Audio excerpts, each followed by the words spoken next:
in the African American the adoption of foreign methods not related to his African background nor to his political economic realities.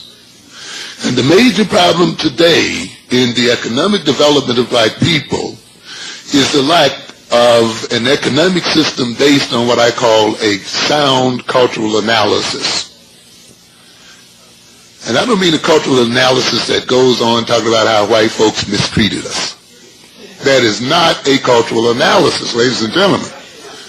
We got a lot of people here just doing endless research on how white people mistreated black people and getting all fired up over these kind of issues, instead of looking deep into the heart and soul and mentality of black people and looking deep into the character of black people and looking deeply at the organization of money and economy within the black community and using that analysis to create a realistic system. We got a lot of fools here reading Marx and other kinds of people whose analysis is based upon Europeans and who didn't come in with preconceived ideas to impose upon the African situation.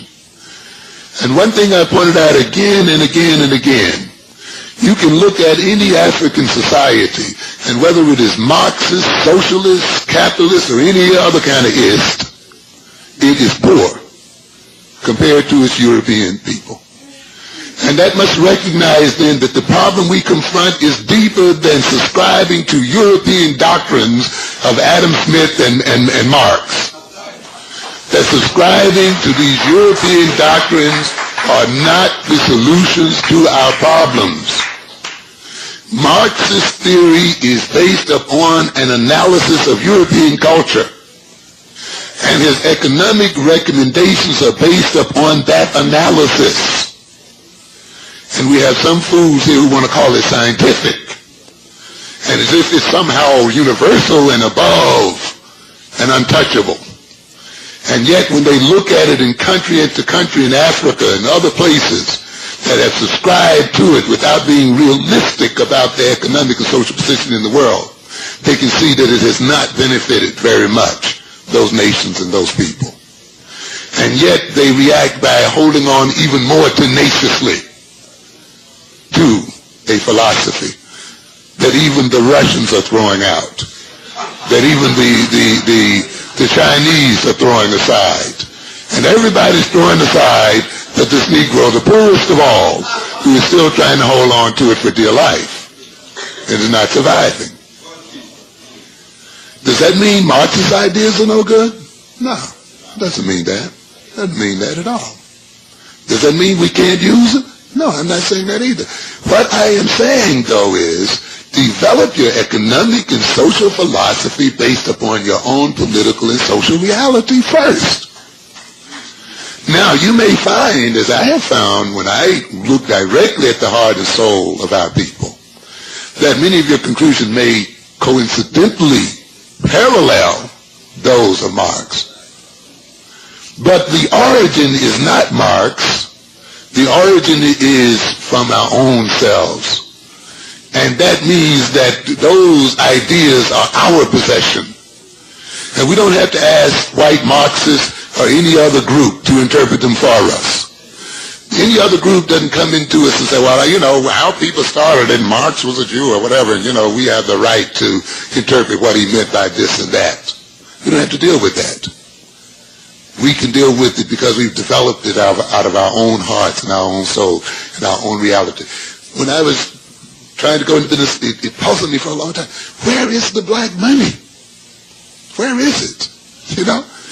Black people, we hear again and again, if you look at the collective earnings and resources of black people in America, you have to recognize that they are the 9th or 10th richest nation on this earth. That we trade more with this country than does the whole nation of Canada. That we represent a tremendous amount of wealth. And that the problem then with the black community is not a problem of poverty. but it is the correct utilization of the wealth that we have and the correct development of the wealth that we have as people. It is the malallocation of the money that we have, not the lack of money at all. I was interested in one example he gave here of the Japanese tailor who was selling suits for $35, and he's selling to other poor Japanese who could not pay $35 at one time for a suit. So how do they solve the problem? The tailor's got to stay in business. The other people need a suit. Do they go down to SBA and apply for a loan? They could afford $5 a week, though. So they pull 7 people together. Then the 7 put in their $5, and the first man gets his $35 suit. The tailor gets paid. The other man takes the suit home. And the next week, the next $35 come in, and on it go. And the money revolves, and the wealth revolves, and there's growth and development within the community, you see. Not looking outside of themselves, but looking where? Within themselves. Because ultimately, that is the source of wealth. Changing our name. We don't have time to talk about Jesse Jackson and his African-American campaign in the New York Times, which feels we're not African-American until the New York Times says we're African-American. I want to read this excerpt from a January 31st, 1989 article in the New York Times. A moment led by Jesse Jackson to call blacks African-Americans has met with both rousing approval and deep-seated skepticism in a debate that is coming to symbolize the role and history of blacks in this country. Even these people recognize that a name is connected to a social role. A name is not just something you call people, but the name and people are called signifies their role. Therefore, a change of name represents a people's attempt to change their role and position in the world. Some Negroes think that to change our name is just some foolish game we're playing. It's not about that. Even other people recognize that. This change of name, if it comes, will be deeply felt. And if what it implies becomes a true part of the African-American personality, it represents fundamental changes in this world. It is not a game we're playing here. Identity is very important, as is the idea that black people would dare to name themselves. Whites recognize that as an incursion on their power of naming and the incursion on their power of domination. History is what comes in,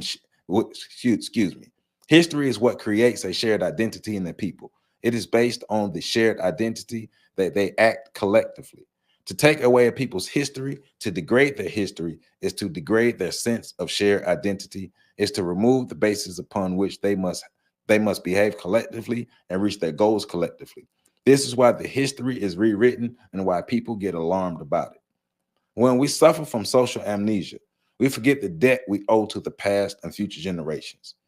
We then misinterpret our accomplishments as solely our own individual accomplishments. I remind my college student audience that you are not here in this college just because you're smart, because you come from a right family, because you scored high on the SATs and all the other stuff. Blacks have scored high on the SATs since the beginning of time. We've had good families and the right families from the beginning of time. We've had 4.0 students from the beginning. We had all that, and we're still getting kept out of the university. So you're not here because of your own personal achievement. You're here because people who didn't score anything put their bodies and their lives on the line to see that you got here. And you owe it to them, and you owe them something for that. If this institution decides to put you out, it will be those same people who will be up here to see that you get here again. Some of you want to forget that history and then claim you owe them nothing when you make your couple of little bucks in front of a TV camera or some other place. Then not only do you forget them, you forget the ones coming after you, and you don't make sure that they can also get in and their privileges are also maintained. You want to act like the revolution is something that's temporarily and not permanent. It is permanent. You forget your history and forget who you are and lose your obligation to the past, to those who made your successes possible, and do not fulfill your obligations for those to come, some of whom will be your own sons and daughters. Welcome back. Welcome back. Welcome back. Happy Monday. Welcome back to On the Shoulders of Giants. I am Joseph Ward, here continuing my reading of The Falsification of African Consciousness by Amos N. Wilson, Eurocentric History, Psychiatry, and the Politics of White Supremacy. And we're picking up on page 38 at Changing Our Name. And he's talking about the power to change name, the power to change a people's name, or the power to maintain your name, but the history and the social place that comes with the name change, or comes with the name that the people have. Who you are is connected to what you call yourself, right?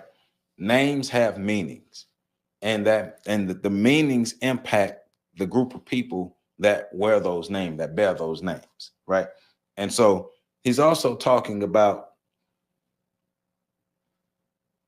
the history that is connected to the people in their name, and how when you are able to not only snatch away our history, but change our name, you disconnect us from the history. Now, he's leading off with the changing of the name aspect, because he's getting into how our history is connected to the economics that we are involved in. And, you know, we touched on that last week, but we're going to go more in depth on it this week, of the economics of history, or how history and economics can come together.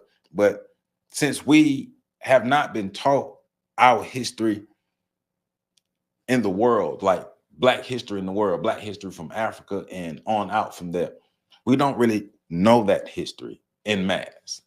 And as we covered last week, a lot of Black people are just not interested in learning Black history, which is unfortunate. No, we want to complain about everything that's happening to us, but we don't want to learn the who, what, where, when, why, and how about it. You know, I'm not asking people to have the love of history that I have, but I am saying, well, it would make sense to know what's going on, know what happened in the past, know what's happening right now, so you can have an idea what can happen in the future. As stated last week again, the past, the present, and the future are all connected when we're talking about the African mindset, the African viewpoint. So that's what we're getting into today. What he calls our social amnesia, our historical amnesia. We've forgotten who we are, and we don't care to learn who we are. I said that last week. So now we're going to get into the consequences of not knowing who we are, and the consequences of not caring to learn who we are. Because whether you believe it or not, Dr. Amos Wilson is basically getting at a people's economics, and the economic system that they choose to engage in is connected to the history that they have, and the history that they know, and who they are. So let's get into it. Picking back up on page 40, the bottom paragraph. When we suffer from social amnesia, we identify with abstractions. I am not Black. I am not African. I am a human being. I am an American. Sterile, abstract identity. The closer we get to it, the less we see of it, and the more we recognize that it has no meaning. What is it? Who is it? What does it stand for? What does it mean? It's empty, and people who identify themselves with these abstractions are also empty and experience their lives as empty, as people who have no feelings. They identify with the abstraction so as to escape feelings. Therefore, we see them detached and cut off from themselves as persons, as well as from their people. In fact, they use their abstract identity to escape their responsibilities to their own people, and to escape the pain and struggle that happens today to be a part of our situation. I love the challenge of being African in today's world. It's wonderful. I love digging in my heels against the impossible odds of being Black in America. What greater challenge could we have in life today than to be African? What greater testament to our heroism than to overcome the problems that face us today? What greater opportunity can we have to transform ourselves and transform the world in the process? Why would we wish to escape this kind of challenge? It is too wonderful, too magnificent. We should eat this kind of challenge for breakfast. When we become socially amnesic, we forget our location in time and space. because history is about locating oneself in time and space. History is a grid, a set of coordinates that permit the individual to locate himself in reference to other points in the world.